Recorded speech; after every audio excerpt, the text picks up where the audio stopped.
place. Because remember that sleep, there's not just like this switch that, oh, you go from wakefulness and sleep. Both states are controlled by several different processes, right? So for you to fall asleep, several things has to happen, right?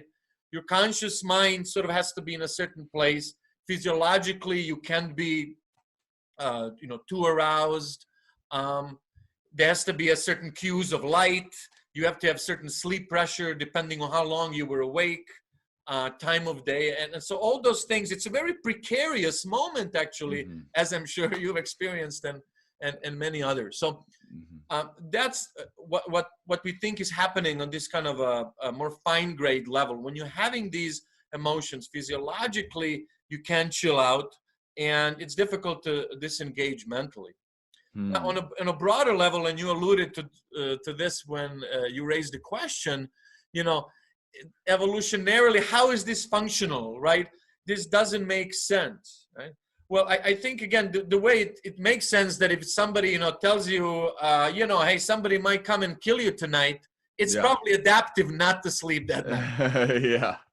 So that's, I think, gets to the core of why our brains are very sensitive to any kind of threat, right?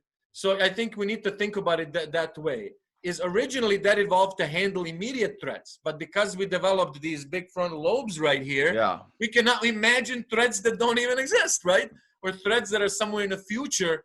And that leads to some of these, let's say, kind of maybe what look like dysfunctional effects during the times when we do need to be rested and alert to the maximum extent possible. Yeah, our stress response system doesn't necessarily pick up on the difference between someone actually maybe breaking in and murdering you and uncertainty over your 401k plan. Absolutely. And I know you had Robert Sapolsky on, right? And, this is the point he makes all the time, is that sort of the new parts of the brain, right? They co-opted the machinery of running away from a lion. And again, that machinery is great, but not necessarily the most optimal in this kind of context.